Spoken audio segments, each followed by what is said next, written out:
this will not be a presentation like Henrich and I usually do to present information to regular folks who don't know much about movement method. Usually we do a lot of movement. This will be super scientific. And the reason for that is when we go to administration or to governments or to any leading system, all they want to see is the scientific data.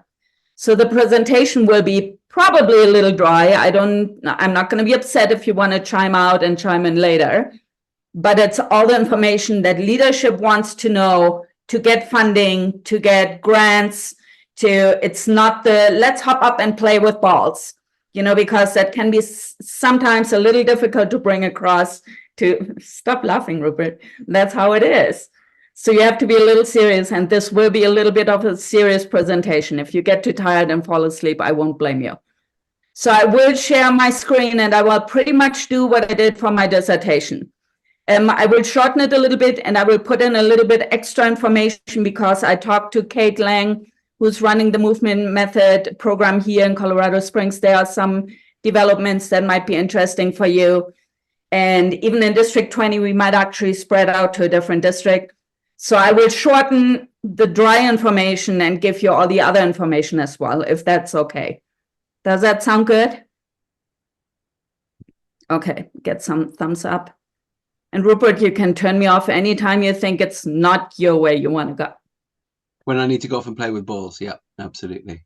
Yeah, you can play with balls anytime you want. We know that. So it's about it. Hold on, let me find my screen for a second. Screen sharing. That's not it. That's for Kate. That's the one we want. All right. All right. Looks like a lot of slides. There are 40 of them.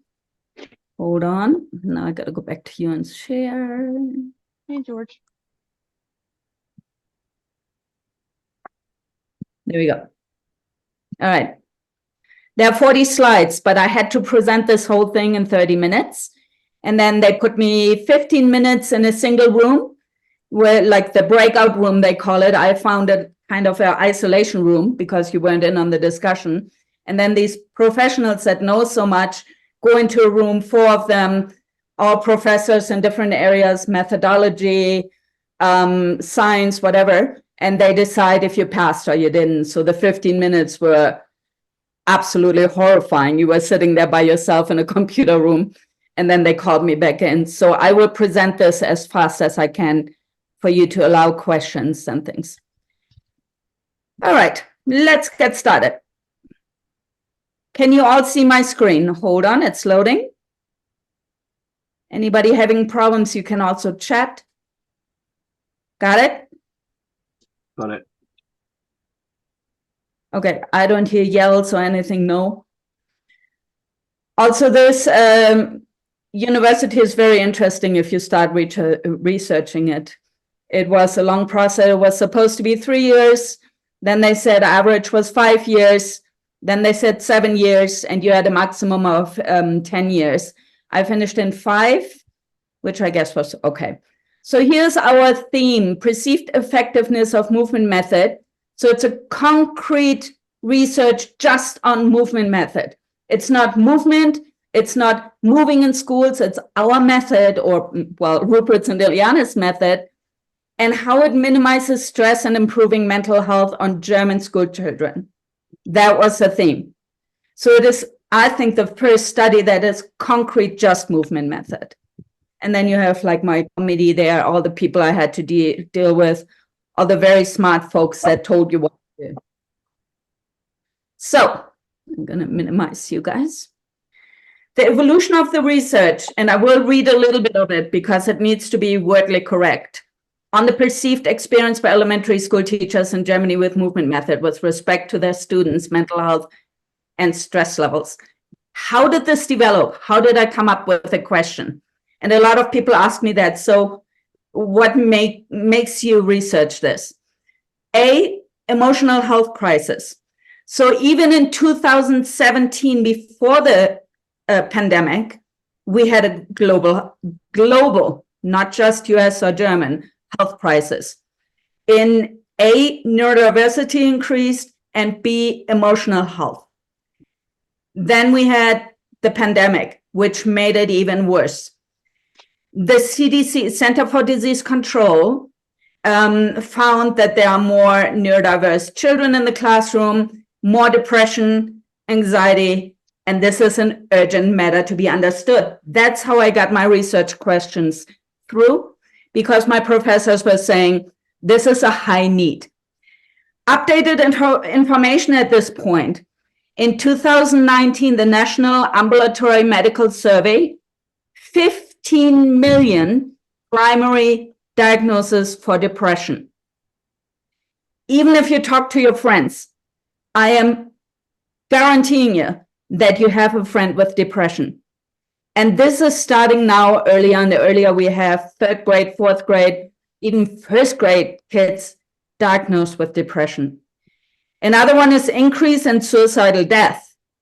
The Center for Disease Control, again, that's US, but in 2021, 5% increase, and was already high. In 2022, 2.6% increase. 9 in 10 people believed to be in mental health crisis in 2023. Look at our group, 9 out of 10. Anybody has something going on that's not going right in their mental health crisis, in their mental health.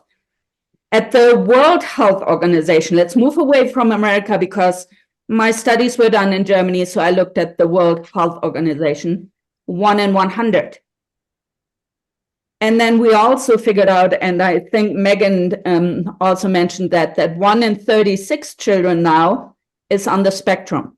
So that's up as well. It's an upward trending thing. All right, let's move on. So my problem statement was that we didn't know how elementary school teachers describe their experience with movement method. Well, we have a few schools now, but we didn't know how do they describe it in respect to mental health and stress levels. It was a qualitative descriptive study. It was done in Germany because the school was one of the few that trained their entire staff on it. So that's why I chose Germany, plus I speak the language better than my English. And I wanted them to describe what did movement method do for the mental health of your students and your stress levels. Now, when you do a doctorate, you have to have literature review. It can't just come out of your butt, really. You can't just make up something and say, hey, it worked, and even show photos of where it worked like we all do. But you have to found it in theoretical knowledge and literature reviews and scientific journals that are less than 5 years mostly. So the theoretical foundation I had is called self-determination theory. And that was by Ryan and Deci. And that just fit our movement method so perfectly that I was like, that's it. Lots of people are using it. It's very accepted in scientific journals and things, so I'm using this one. And if you look at it, it has competence, autonomy, and relatedness. And I give you a minute to just look a little bit what that means.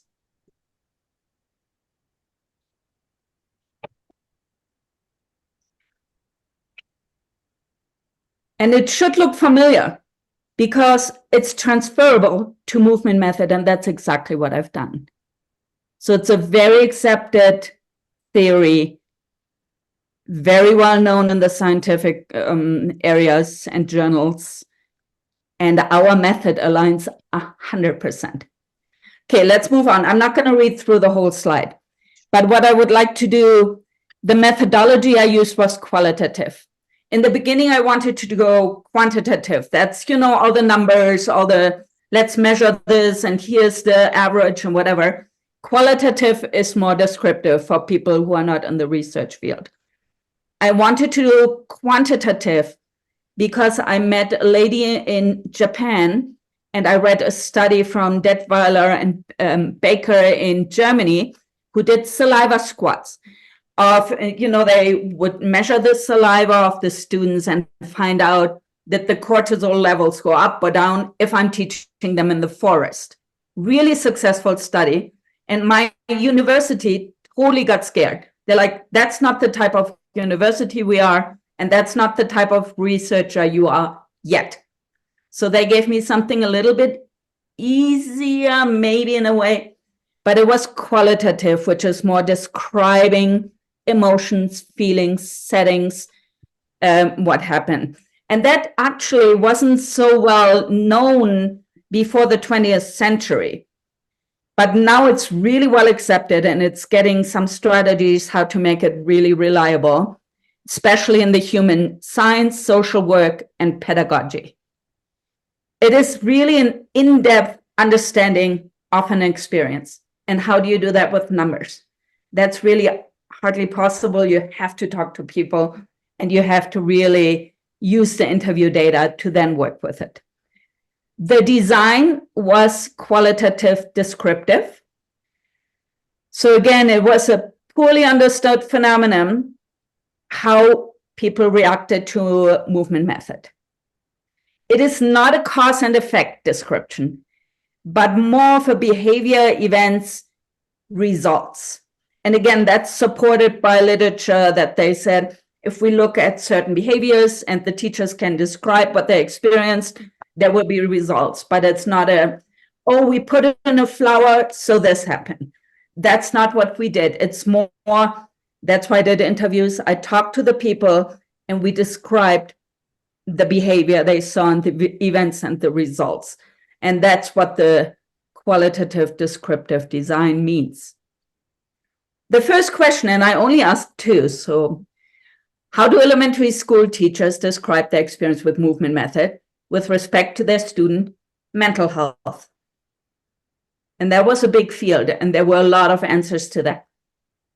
The second one was how it relates to the students' stress levels, especially after COVID.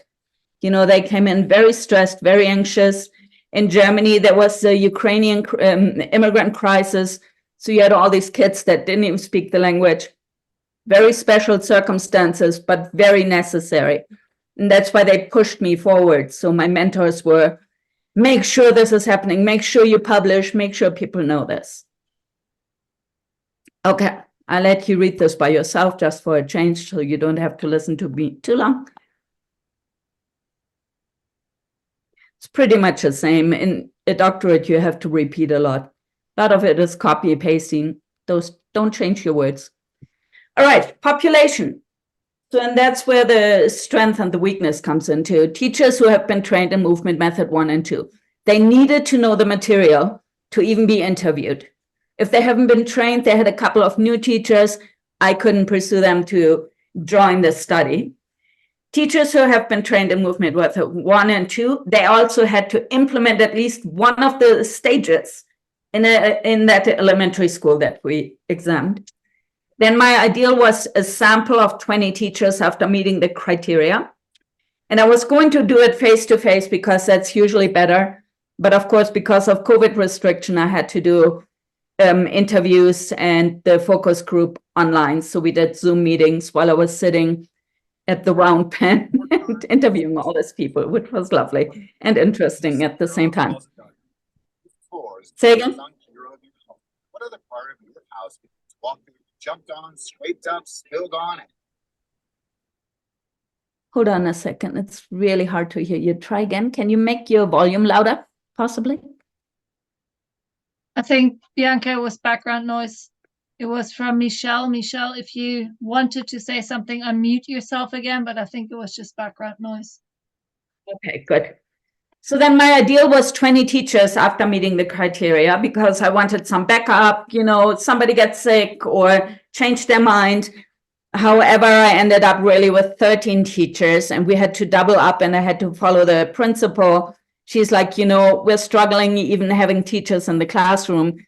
Can we make it 5? And then we do 10 interviews, but with a couple of the same people. And that's what happened. COVID was really interesting for this research. Okay, I'm going to move on. Okay, I probably don't think you want to know how they got recruited, but it was very official, everything. You know, it had to be a staff meeting, and I had to talk to the German president of Association of Ethnics Committee in Germany, and then the state education department, and then the principal to get all the permissions and make sure nobody got hurt in the interview and all these things. So it was a long process, especially having an international study. It took for a while. Ethical considerations. It's a long slide. I know I shouldn't put all these words, but there were a couple of things I had to do. So it was the Belmont Report, which was developed to respect the person autonomy. So if they want to back out, they can back out at any time. If they don't want to be named, of course, nobody is named. But anyway, they have all these rights. Then beneficence, they say to be secure and well-being. You know, the study did all that. I didn't hurt anybody. They were fine. They wanted to participate, but you had to follow all these rules and commit or submit evidence for it. And then justice had to be fairly, and risks and benefits had to be balanced. And I think that is more like if you do a saliva swab, or if you wanted to measure oxytocin, that would be like a spinal tap.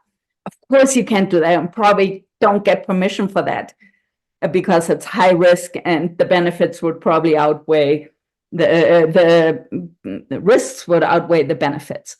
So I had to go through all these steps of ethical consideration, not just in the American system, but also the German system. So this is easy and a nice slide to look at. I hate the other one, actually, to be honest. But the first thing, you need at least 2 data sources to collect data and then run coding and interpretation.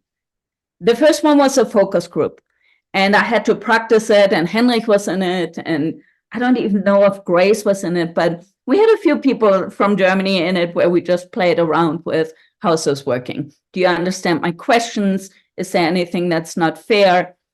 So finally, they helped me focus it, work it out really good with a questionnaire. And then we had a few professors look at it. So there was a screening questionnaire. There were 3 demographic questions in it, like how, blah, blah, blah, female, male.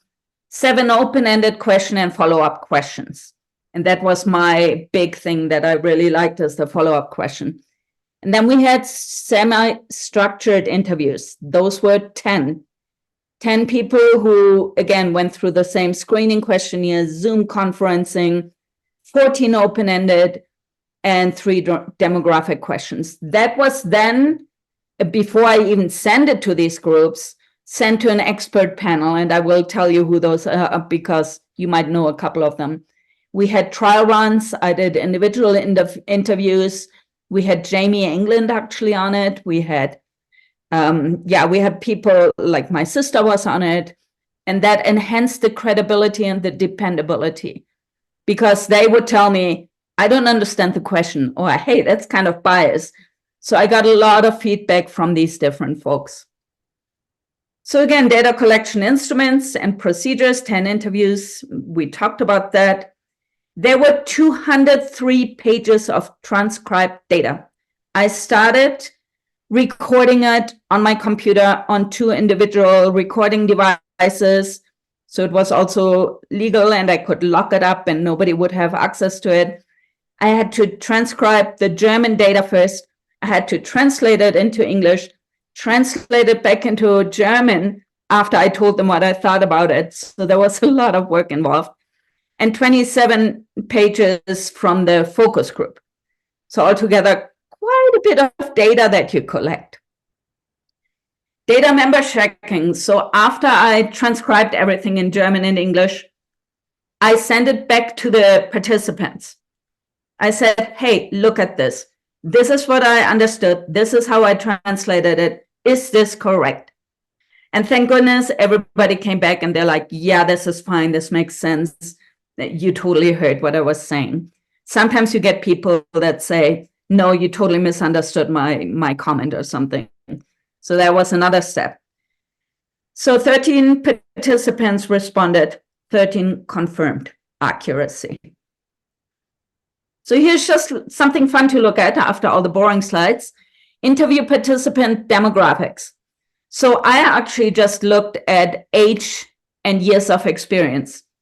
while I was giving the interviews, a lot of teachers, and I knew that, but I was only supposed to give a couple of demographics, but they were like, well, student number makes a difference. And I'm like, oh, really? Does it? Should I add it to my research? So it came from the participants, not from me. And I told my professors that, and they're like, yeah, that's totally fair. I was supposed to keep it really limited with the demographics. And that's just interesting. You know, we have, and I had to change all the names. So if some people don't see their name, even though they were involved, that's why. You're staying totally anonymous. So I had all this data, all these pages. What do I do with it? And that's where qualitative design is interesting, because there is not a number and not a median or mean or something like that. What do you do? But we had, thank goodness, there's a couple of people, Braun and Clarke, invented this data analysis procedure. And it's a 6-step procedure. And a lot of scientists who are now doing qualitative descriptive design follow exactly the same steps. So it's in 2006, they called it thematic analysis. So it's based on theme and how do you analyze it. They changed it recently at 2021 to reflective thematic analysis. Nothing in their steps had changed, just in the names. They realized that it wasn't quite right just to say thematic, because they would go back. And this latter might even be a little bit confusing, because you would always refer back and see, hey, how was step 3? Hey, how was step 1? And if you found new information, you would add that to it. So I used that thematic analysis, and the first one was familiarization with data. And that's really, if you look at over 230 pages of German data, you will know what you're reading, because you have to translate it in English, and then I had to translate it all back. So I was familiar with what they were saying, but then I had it all, and then the coding came in. Coding, totally new. I had no clue what to do, but they taught me how to do that, and we put it in a website, not in a website, in a computer. How do you call it? Max QDA it is. It's like a system. You can put the codes in, and it tells you, you have this many codes in environmental. You have this many codes in animal intervention. So we used that, and then I used hand coding. And that was interesting. So look at the data, and this might be something, you know, if you don't take anything else away, this came out from the interviews. And people asked me questions about that, and I hope you will. Movement and physical activity comments from the teachers who implemented it were 218, and they were all positive, by the way. Animal intervention was 26, inclusion in autism 60, environment way high up 351, and mental health 337. Now, I did have people ask me, well, what about animal intervention? Well, because A, the schools don't have funding, B, the teachers don't know how to do it and what to do with the animals in the summer. So there are answers to this. So don't just take this and present it to somebody without the answers to their questions, because they will come. So if you have questions to the graph, let me know. But it's really interesting, because environment was so high and mental health was so high, supporting that movement method was effective. I have even a question. Inclusion. Can I ask a quick question?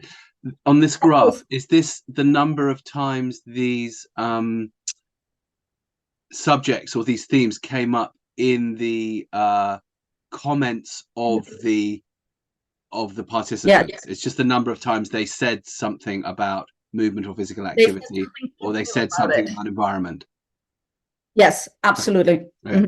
And it was positive, because it comes out at the end in the results, okay, that there was nothing bad to say about our stages, but it was more about funding and time. And so the negatives were not related to any of the movement method stages.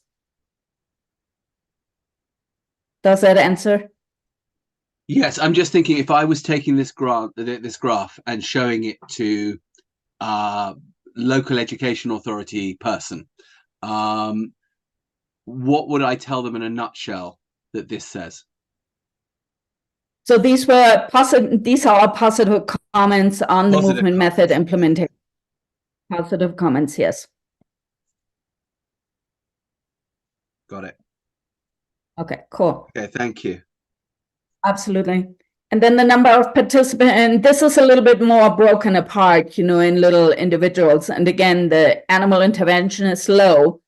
And I went right there because my professor was like, well, why is it so low? And I was like, because hardly anybody tries it. Most of it was like, I don't know what to do with the animals in the summer. So it wasn't about, it doesn't work. It was more about, how do I implement it? So the low numbers of the animal intervention are not knowing how to do it. And I think that was the same with the inclusion in autism, because a lot of teachers are not trained on it.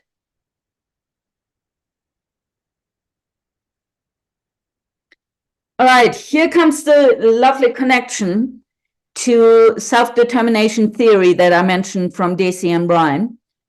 And they have three things that they say. If you want to feel well and for human well-being, you need competence, you need autonomy, and relatedness.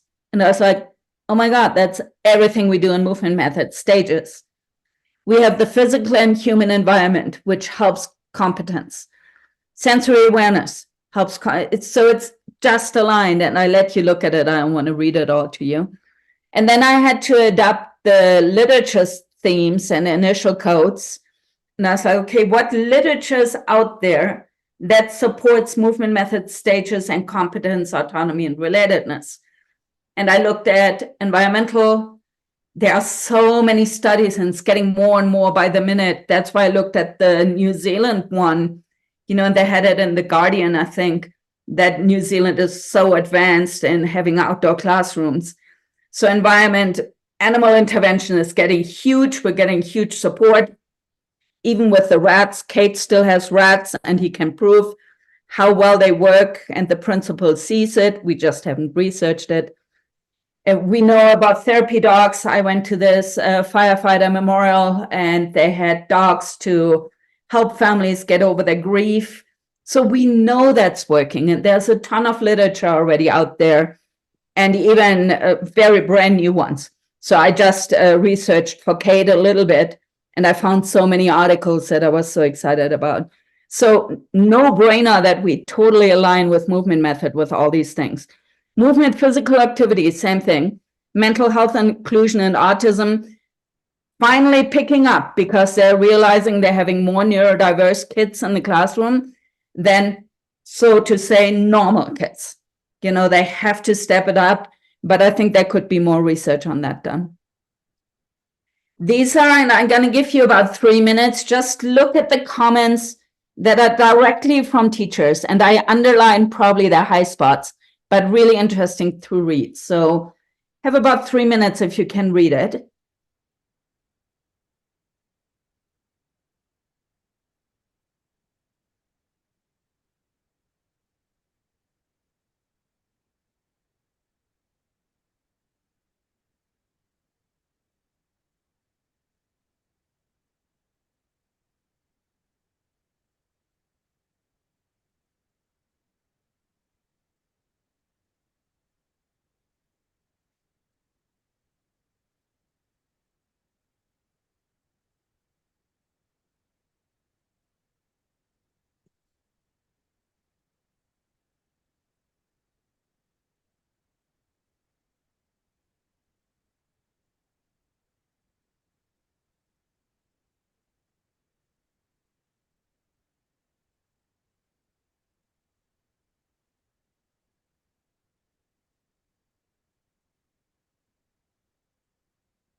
I hope that was enough time. If not, let me know and I can always send it to you too. So, all right.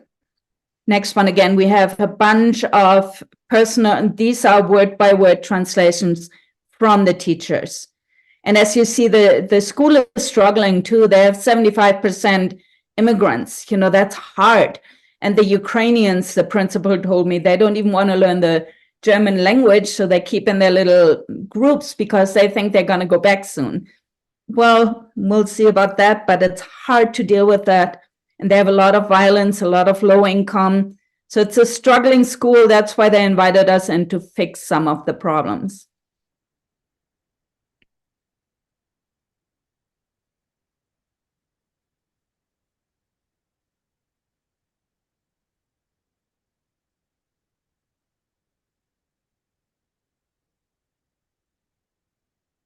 So I had to provide this animal and this animal because I read animal intervention, this evidence of people, what they actually said. They're like, are you just making it up, or who said it? And then I had to download all the recordings to a secure website so they could hear that this actually happened. So this is all legit and proven. And so yeah, it's brilliant information and just heartbreaking sometimes how amazingly we can help with these issues.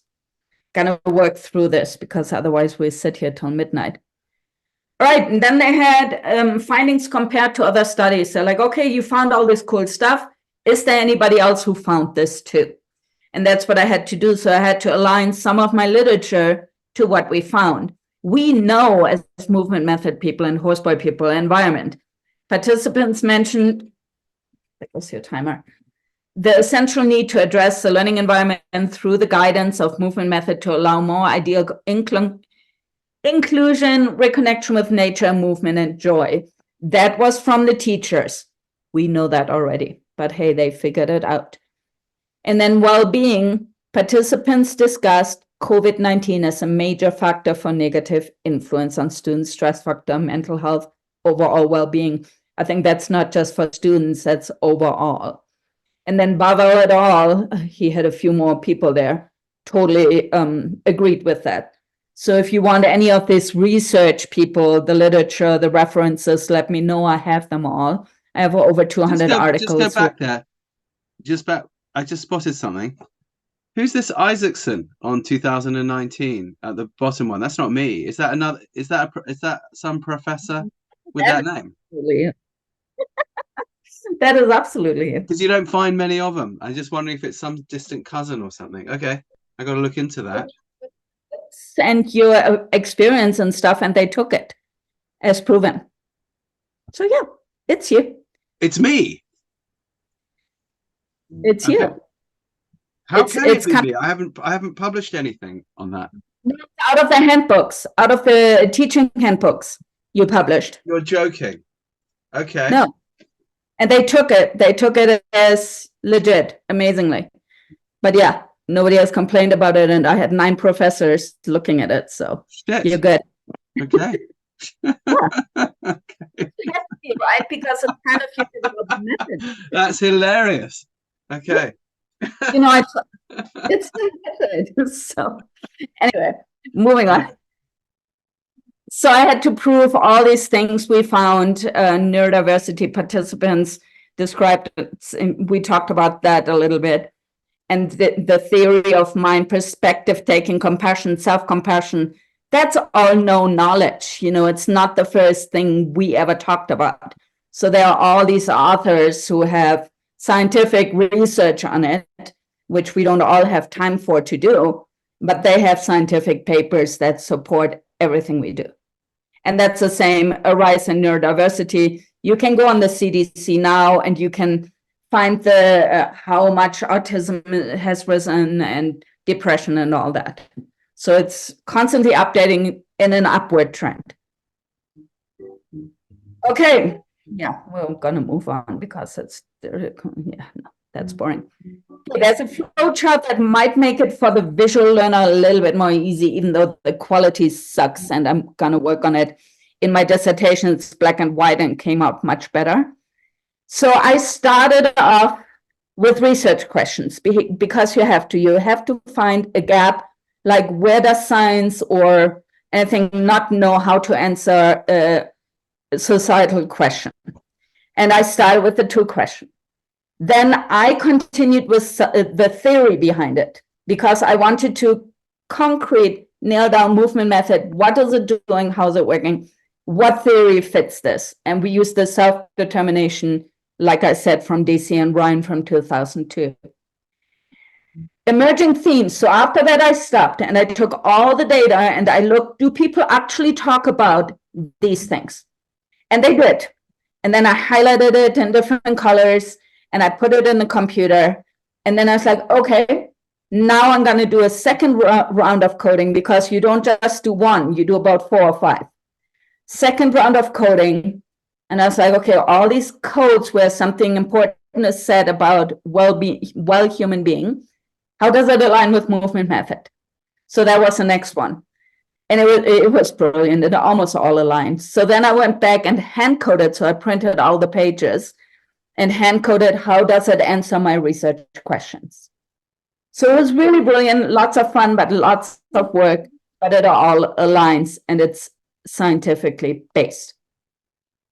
Practical implications. Most teachers and stuff want to know, okay, I don't need all the theory, what do we do? Education must include, and I said that to many people already, and I'm publishing this too, innovative and favorable human and physical environment to promote mental health stress reduction in their students.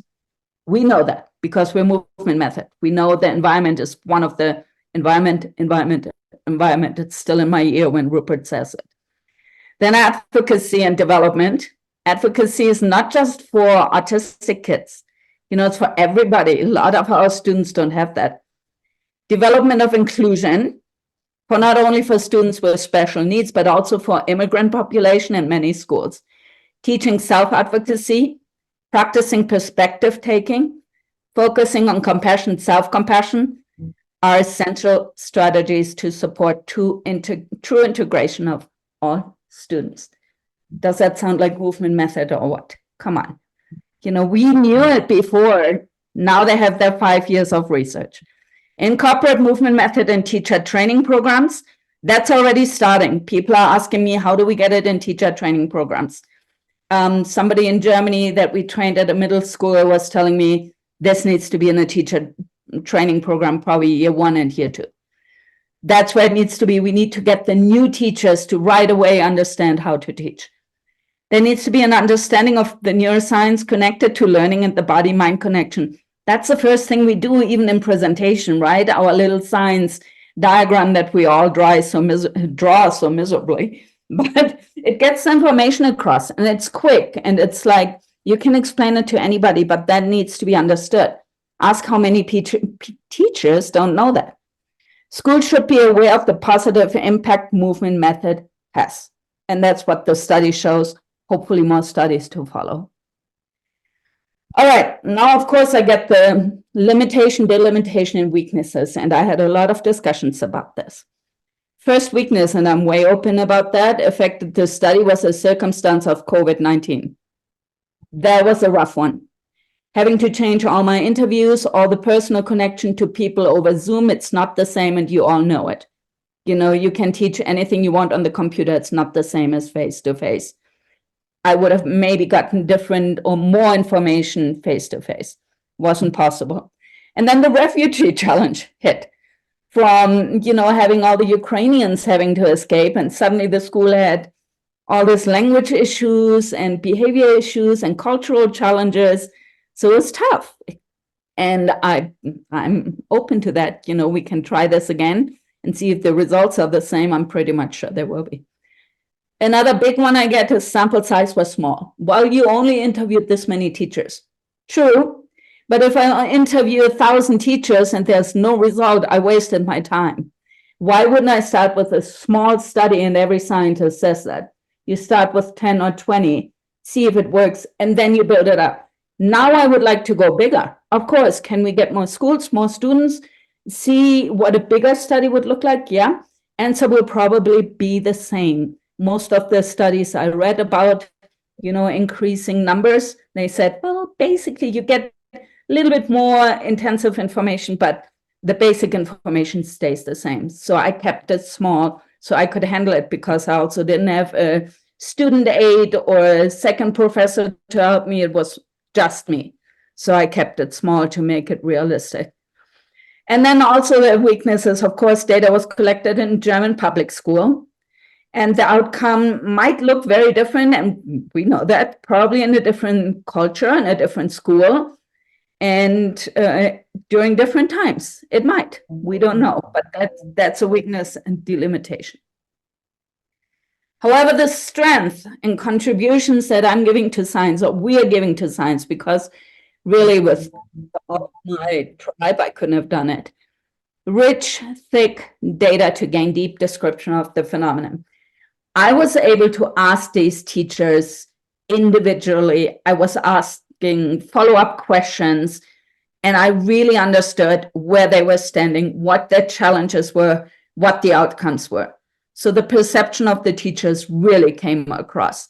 Can you do that as a single person with 1,000 teachers? Not so sure. Use the strategies to mitigate the impact of bias in data collection and analysis. And I say mitigate, not get rid of it, because you will never, ever get rid of bias. You can't. You have your values, you have your beliefs, but what you can do, expose as many people as possible that are educated in the field to the data and your analysis, and it will help mitigate it. And that's what I did. I had, I think, 8 professors from different countries, and I ran it by my colleagues from school, and they were saying, sounds a little biased, or hey, that doesn't sound right, or I don't understand. So we tried our best to mitigate bias. And then Braun and Clarke 6-step reflective thematic analysis procedure. Of course, now we can transfer it and make it credible for other studies. So what I found can now be used exactly the same analysis for a study with more students. So that makes it a very strong study, and I think that's what made me pass too. Recommended future research. That's why I get excited, because the first one, implication for research, should be investigated further. You know, we know it helps stress and mental health. Can we put it into more schools, this research? Can we do a school that's not using it, one that's using it, a classroom that's using it, a classroom that's not using it, and compare and do something like that? Another one that was really impacting me was that a lot of teachers said how it impacted them. So less burnout, the principal said less sick days, and maybe that would be an interesting study to see if you, sorry, my dog is asking for lunch. If you are a teacher and you're using this method, how does it affect you? And that might be interesting. And then, of course, I'm not going to let go of my saliva and hair cortisol biomarker, because that would be a quantitative one that would be really powerful too. And it's been done before. So it shouldn't be too hard to measure, for example, when a kid studies on a swing or in the classroom. Those are my futuristic dreams for research. Here are my references. These are just my key. I have like over 200. So if you need help with any of that, that's my committee. You won't know mostly the methodologist. Very interesting guy. He beat me up in the beginning. I was like, I'm never going to pass him. And in the final presentation of the dissertation, he admitted that he was like, that's one of the best dissertation I've read and reviewed. And because he has an autistic son. So he was really interesting, but he never told me to the last day. So that was cool. Here are the other ones that reviewed it. So you see they're all doctors, PhDs, whatever. We had Philip Wirtz there from Germany, Alfred Ziegler. So very different areas where they could tell me, hey, you're biased or not. And it was a lot of fun to work with them, lots of work, and a lot of black and white. One would say this, one would say the other. So it was a nice balancing act for me.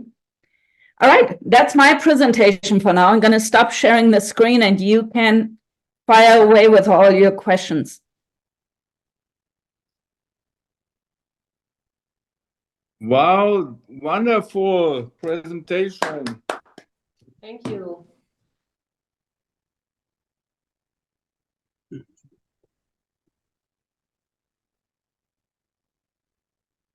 I naturally have some questions, but I don't want to dominate the questions. So please, anyone who's got some bubbling, go first.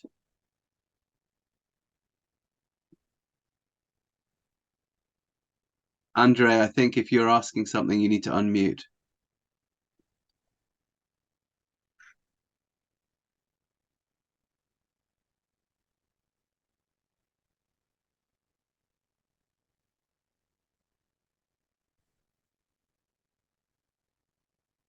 Andre, you are unmuted, but we still can't hear you.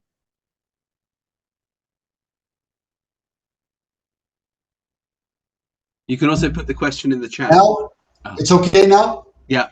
Good? Yes. Okay.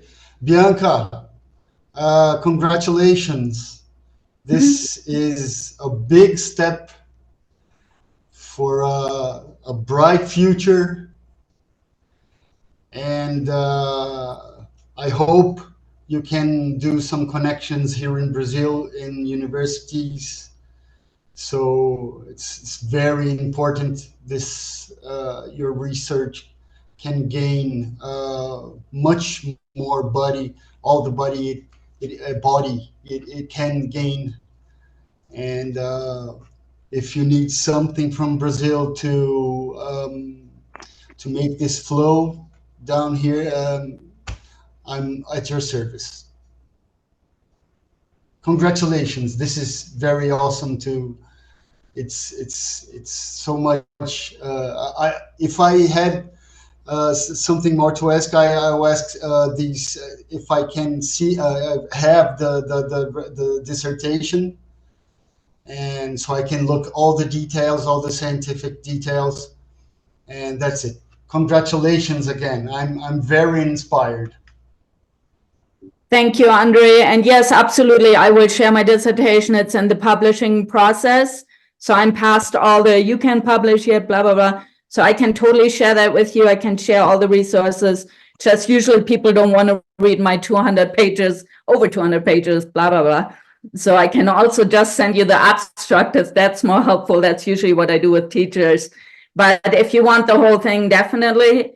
We also, and I forgot to tell you that might be more interesting, Kate Lang, who's running a movement method program in 5th grade in a public school here, just told me that District 20 contacted him to possibly help with opening another school in the Woods School. So they already have one, and they have a lot of issues right now going on. It's a very wealthy school district, a very big school district. And they have one school in the woods, which has 4 classrooms, and it's a lottery system to get in. And it gets all these kids in and moving and learning how to make, it's almost like Boy Scout camp with academics. And they contacted Kate and they're like, well, we heard about this program, which is funny because he helped me get the program started in 49. So now he's asking us for help to open up another program in District 20. So it's growing little by little because parents are not happy anymore. You know, parents are having a long waiting list for Kate's classroom. Parents are upset in the regular classroom. So I think now is our time to really spread this and make it work. Yeah. Yeah. Wow. I have a question. Hi, I'm Connie. I don't have the video on, but there's a picture of me. Hi. What method, what specific types of movement method were they using? Do they have a traditional classroom, or were they taking the kids outside, or what specifically would they use most often, I would ask? So I think most often was used the environment. The environment change was an easy thing teachers could implement. So we taught them the whole course, of course, right? So yeah. But what was implemented the most, and you can see it on the graph, is the environment, and then the mental health, you know, the self-compassion, self-care, compassion, those things. Yes. And then one yet implemented were animals, because they just don't know how to do it. And they struggle a little bit with inclusion with autism because they don't have the background knowledge. But the Right, most, right. then that's usually what I tell them during training. I was like, look, even if this is overwhelming, if you're not a pet person, don't bring in an animal. But if you're a plant person, bring in a plant. I kill every plant.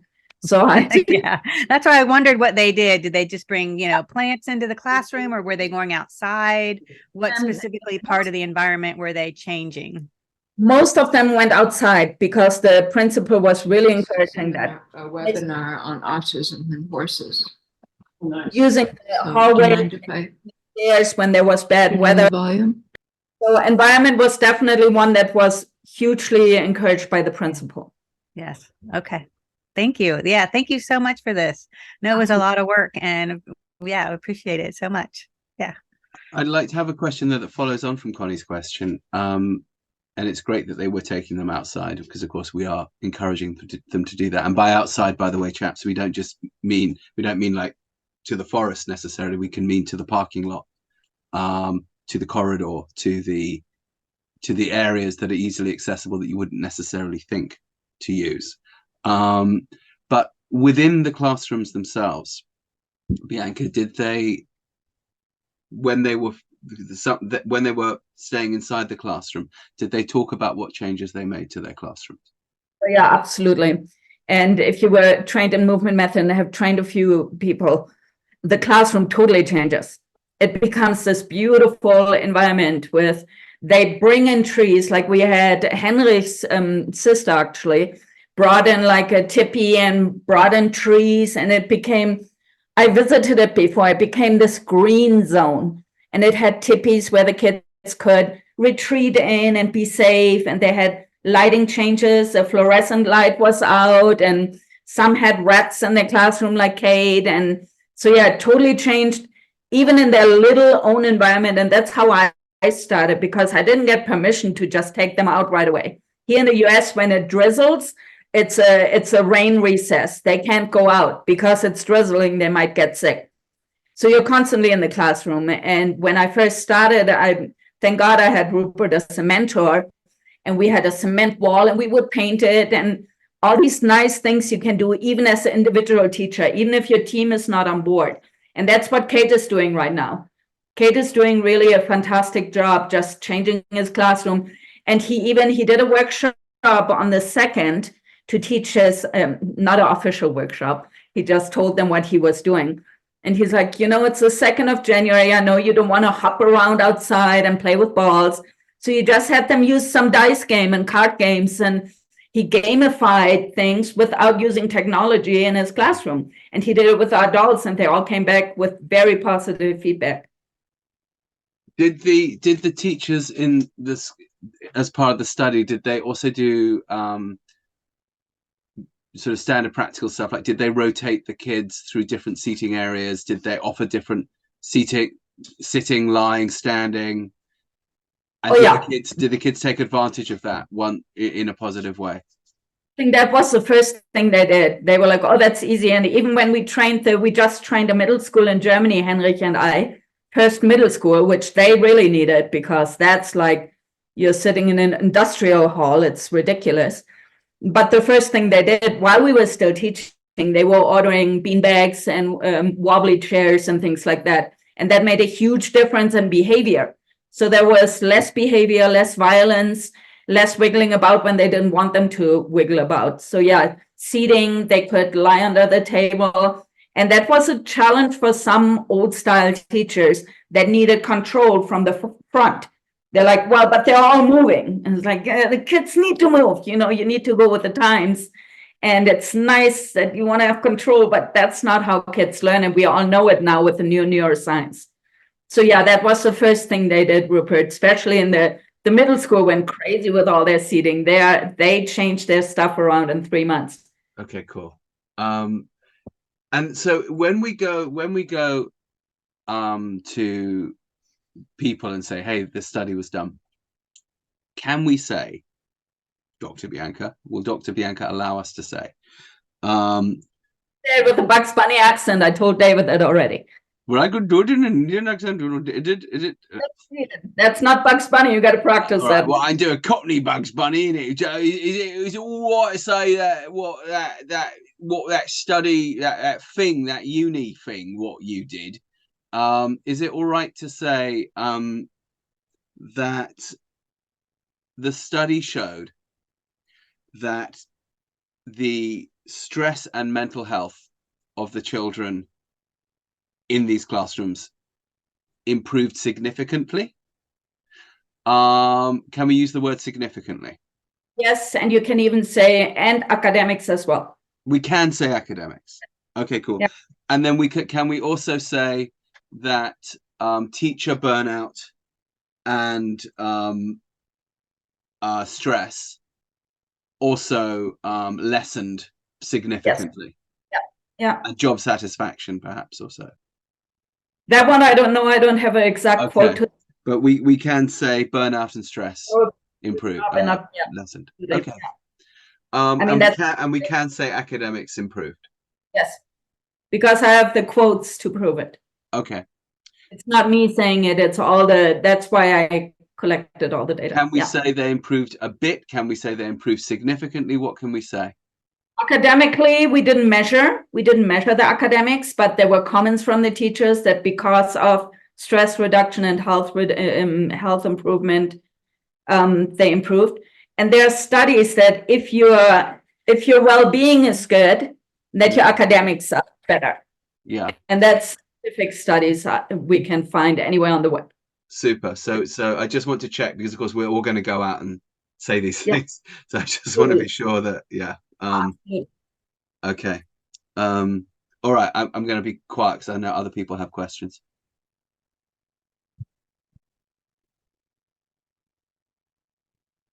It's so silent that Oh, sorry. I'll shut up. No, go. Oh, I have Sorry, one. I thought somebody was talking through me.